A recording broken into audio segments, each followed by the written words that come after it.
শুধু এতটুকুই বলবো, মানুষ চেনার চেষ্টা করুন। আমিও বলবো বাংলার মানুষকে, মানুষ চেনার চেষ্টা করুন।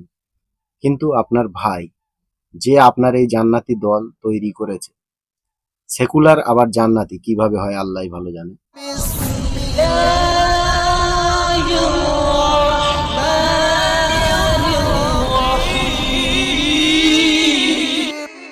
আপনারা সকলেই জানেন মুফতি আব্দুল মাতিন সাহেব ইলেকশনে দাঁড়িয়েছে। সর্বপ্রথম আপনারা মুফতি আব্দুল মাতিন সাহেবের এই বক্তব্যটা শোনেন। যে কোনো ভাষায় কথা বলতে পারি, কিন্তু খুবই দুর্ভাগ্য অন্যান্য ভাষায় কথা বলে কলকাতায় কাউকে মার খেতে হয় না, কিন্তু বাংলা ভাষায় কথা বলে মহারাষ্ট্রে বাঙালি ভাইদের মার খেতে হয়। আজকে বাংলা ভাষার সমস্যা, বাঙালি জাতির সমস্যা। বাংলাটাকে একটা কলঙ্কিত করার জন্য বিভিন্ন উগ্র সাম্প্রদায়িক শক্তি এবং তারা বিভাজন, হিন্দু মুসলমান শিখ ইসাই বিভিন্ন ধর্মের মাঝখানে বিভাজন সৃষ্টি করে যে অস্থির পরিস্থিতি তৈরি করছে। চলেন, বেশি আমি আপনাদেরকে শোনাবো না, শুনিয়ে আপনাদের টাইম খোটা করতে চাই না। এবারে চলেন পীরজাদা নওশাদ সিদ্দিকী এই বিষয়ে কি বলছে আমরা একটুখানি জেনে নিই। মুফতি মৌলানা আব্দুল মাতিন সাহেব, যিনি অনেক সামাজিক কাজ করেন, ধর্মীয় কাজ করেন, এটা অস্বীকার করার কোনো জায়গা নাই, তিনি তৃণমূলের ঝান্ডা ধরেছেন। এই মুফতি আব্দুল মাতিন সাহেব এবং তার দাদা মুফতি আব্দুল কাইম সাহেব একটা সময় ইন্ডিয়ান সেকুলার ফ্রন্টকে নিয়ে অনেক খিল্লি করেছিল, রাজনীতিকে নিয়ে অনেক খিল্লি করেছিল, অনেক কুকথাও বলে ফেলেছিল বিরোধিতা করতে গিয়ে। তাহলে কি এখন অনেক ফতোয়া দিয়েছিলেন, তাহলে কি এখন তিনি তার দেওয়া ফতোয়াতে কোন জায়গায় দাঁড়াচ্ছেন? তবে আমি বারবার বলে এসেছি, আজকে বলবো যে শিক্ষিত মানুষদেরকে রাজনীতিতে বেশি বেশি করে আসা দরকার।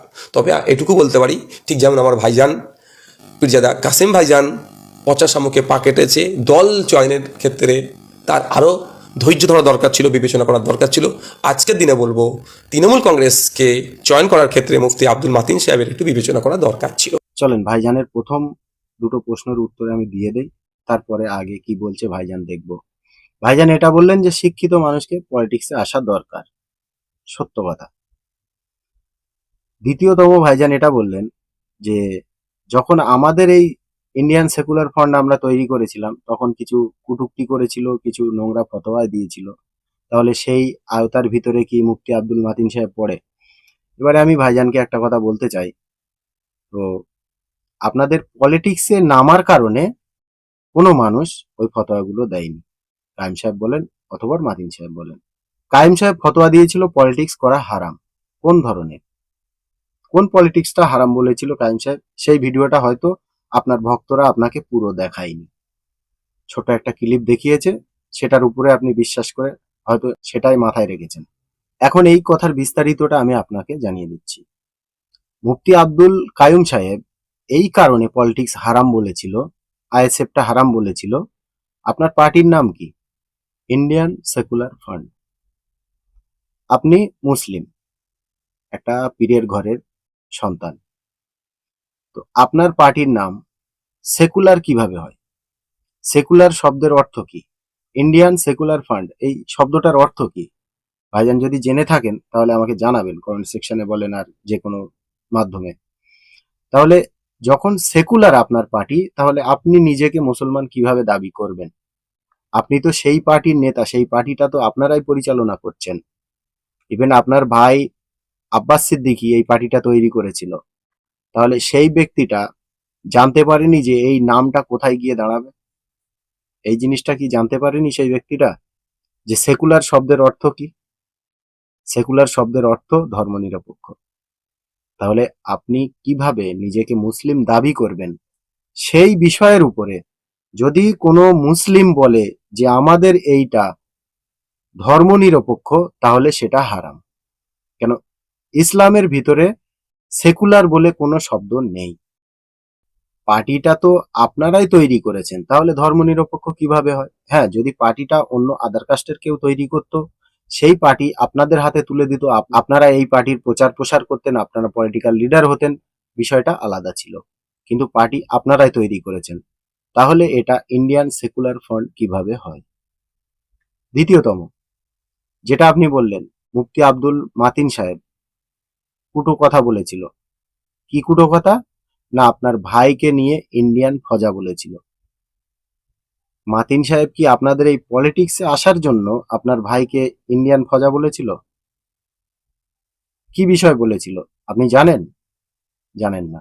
যে সময় আপনাদের এই ইন্ডিয়ার সেকুলার ফ্রন্ট তৈরি হয়েছিল, সেই সময়ে নিজের পার্টিটাকে নিজেকে প্রচার করার জন্য মানুষের সামনে কিছু নোংরা বক্তব্য দিয়েছিল আপনার ভাই। তার ভিতরে কিছু এখনো আপনার ভাই চালিয়ে যাচ্ছে। সর্বপ্রথম যে ফতোয়াগুলো উনি দিয়ে রেখেছে, যে আওলাদে রসুল উনি নূরের তৈরি, ওনার নামে দরুদ পড়তে হবে। পৃথিবীতে একটাই বংশ, সেটা হলো কুরাইশ বংশ। যারা সৈয়দ তারা সকলেই চোর, এই একটা। উনি নূরের তৈরি, এই একটা। বাংলার ভালো ভালো আলেমের নামে জাহান্নামী, বেঈমান এই ধরনের ফতোয়া দেওয়া, এই সকল নোংরা ফতোয়ার জন্য আপনার ভাইকে বলা হয়েছিল ইন্ডিয়ান ফজা। আপনি পার্টিতে নেমেছেন অথবা আপনার ভাই পার্টিতে নেমেছে, এই বিষয়ে কোনো কথা বলা হয়নি। একটা কথা বলেছিল যে আপনার একার দ্বারাই সমাজের মানুষের কোনো কল্যাণ হবে না, উল্টো সমাজ ক্ষতিগ্রস্ত হবে। সেটাই তো আমরা দেখছি। আপনি নিজেই দেখেন, আপনার পার্টির ভিতরে বলেন আর অন্য পার্টির ভিতরে দেখেন, দুজনের ভিতরে কোনো পার্থক্য নেই, কিন্তু আপনারা সবসময় অন্য পার্টির দিকে আঙুল তুলে কথা বলেন। নিজের পার্টির ভিতরে যেগুলো হয় সেগুলো আপনারা একসেপ্ট করেন না। চলেন এবারে ভাইজান আগে কি বলছে দেখা যাক। কারণ একটা তৃণমূল কংগ্রেস একটা বড় পলিসি হচ্ছে এটা, যার এই আব্দুল মাতিন সাহেবরা দেখুন বিভিন্ন সময়ে মুসলিম ইস্যুতে তারা প্রতিবাদ করেছেন, কিন্তু লাস্ট বেশ কয়েকটা বছর আমরা অদ্ভুতভাবে লক্ষ্য করছিলাম, হরিয়ানাতে কিছু হলে, গুজরাটে কিছু হলে, অসমে কিছু হলে, ত্রিপুরায় কিছু হলে, উত্তরপ্রদেশে কিছু হলে, মুসলমানদের উপর অত্যাচার হলে এনারা খুব সুন্দর করে প্রতিবাদ করতেন মুসলিম জাতির হয়ে। কিন্তু ওয়েস্ট বেঙ্গলে মুসলমানদের ওপরে যে প্রতিনিয়ত তৃণমূল কংগ্রেসের সরকার দ্বারা কোনো সময় পুলিশের অত্যাচারে কাস্টোডিয়াল ডেথ হচ্ছে, থানার মধ্যে লকআপে ডেথ হয়ে যায়, পিটিয়ে মেরে দিচ্ছে, জেলে পিটিয়ে মেরে দিচ্ছে, আনিস থেকে তামান্না বা তিলোত্তমা বা যা কিছু প্যাসিফিক যদি বলি, মুসলমানদের যে দুরবস্থা চলছে, ওবিসি নিয়ে সব থেকে বড় শিক্ষিত মুসলমানদেরকে ধ্বংস করলো, যে রঙ্গনাথ মিশ্র কমিশনের সুপারিশকে পুরো ধ্বংস করে দিল, তা নিয়ে কিন্তু এই ধরনের যারা সমাজসেবী বা রিলিজিয়াস যারা লিডার বলে দাবি করে নিজেদেরকে, বা স্কলার বলে নিজেদেরকে দাবি করে, অদ্ভুতভাবে কিন্তু এনারা চুপ ছিলেন। হয়তো চুপ থেকে কোনো একটা জায়গায় বার্তা দিতে চাইছিলেন যে আমি তো তোমাদেরই লোক, প্রয়োজনে তুমি আমাকে ব্যবহার করতে পারো।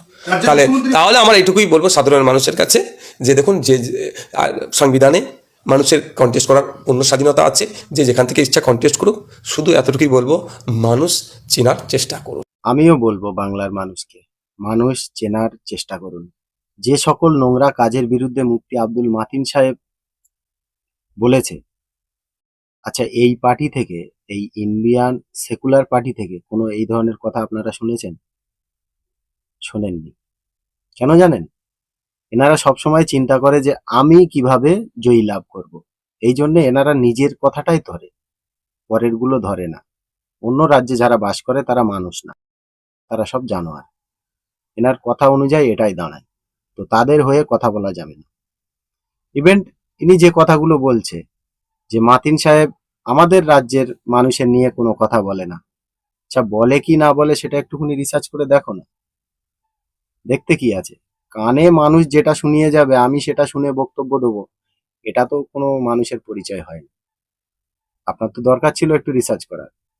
আচ্ছা ছাড়েন, মাতিন সাহেব বলে না, আপনি যেটা মেনে রেখেছেন সেটাই ধরেন।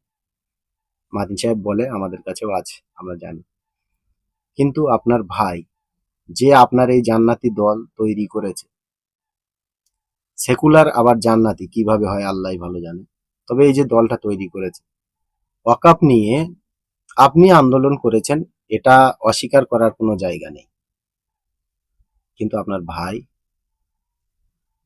একটা এমন র্যালি দেখিয়ে দিন যেখানে আপনার ভাই গিয়ে আন্দোলন করেছে। ইভেন আমরা যখন ব্রিগেড করব বলেছিলাম, সে কোন ব্যক্তি ছিল সেটা, কে যাবে না যাবে আমি জানি না, আমি যাচ্ছি না আপনাদেরকে জানিয়ে দিলাম কে ছিল সেটা। আপনার ভাই তো নাকি অন্য কেউ?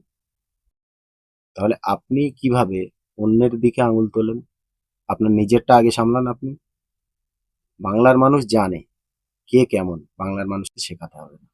আর বাংলার মানুষ, এই যে আপনি আপনার ভাই পলিটিক্সে নেমেছেন বলে এই ধরনের কথাগুলো ব্যবহার করে না আপনাদের বিরুদ্ধে। বাংলার মানুষ শুধু এই কারণেই ব্যবহার করে যে আপনার ভাই যে ফতোয়াগুলো দিয়ে রেখেছে, সকল ফতোয়াগুলো কোরআন হাদিসের বাইরে।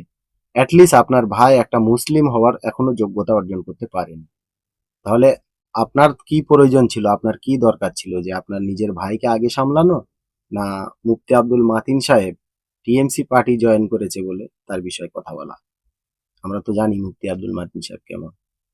ঠিক আছে, আপনি যে কথাগুলো বললেন এর ভিতরে বেশি খারাপ নেই, ভালো কথাই আপনি বলেছেন, কিন্তু যে কুটো কথাগুলোর কথা আপনি বলছেন এগুলো কেন কি কারণে বলা হয়েছিল সেটা তো আপনার যাচাই করা দরকার ছিল। আর এই যে আন্দোলনের কথা বলছেন, এটাও আপনার যাচাই করা দরকার ছিল যে আপনার ভাই কটা আন্দোলন করেছে। শুধু আপনি করলে হবে না, আপনার ভাই কটা করেছে। মাতিন সাহেব অনেক আন্দোলন করেছে, পরে যখন দেখলো বাংলার মুসলমান বিপদমুখী হচ্ছে, সেই জন্যই মাতিন সাহেব বন্ধ করে দিয়েছিল, যেন বাংলার মুসলমানগুলো বিপদমুখী না হয়।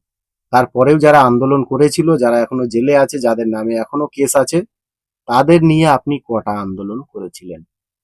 তো আমার রিকোয়েস্ট আপনার কাছে, কোনো মানুষের নামে অপপ্রচার করার আগে নিজের ভাইয়ের দিকে একটু চেয়ে দেখবেন যে আপনার ভাইটা কেমন।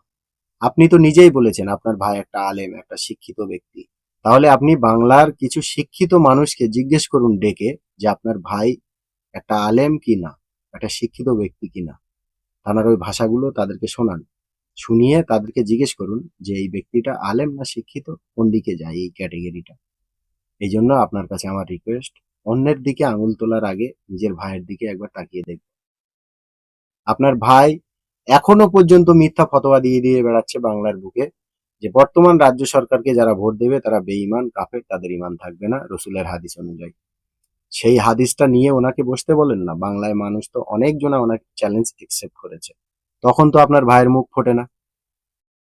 জবাব দেওয়া তো দূরের কথা, আবার বাংলার মানুষের সামনে এই প্রচার বারবার করেই যাচ্ছে যে বেঈমান কাফের, বেঈমান কাফের। আমি বলছি আপনার ভাই এছাড়া অন্য কিছু শেখেইনি বলা। কোরআন হাদিসের যাররা পরিমাণ আপনার ভাইয়ের ভিতরে জ্ঞান নেই, যদি থাকতো তাহলে এই ধরনের নোংরা ভাষা বাংলার মানুষের নামে ব্যবহার করত। আমি আপনাকে আবার বলছি, বাংলার মানুষ ভালোভাবেই জানে আর বাংলার মানুষ ভালোভাবেই চেনে যে মুফতি আব্দুল মাতিন সাহেবকে চেনানো লাগবে না, আগে নিজের ভাইটাকে সামলান।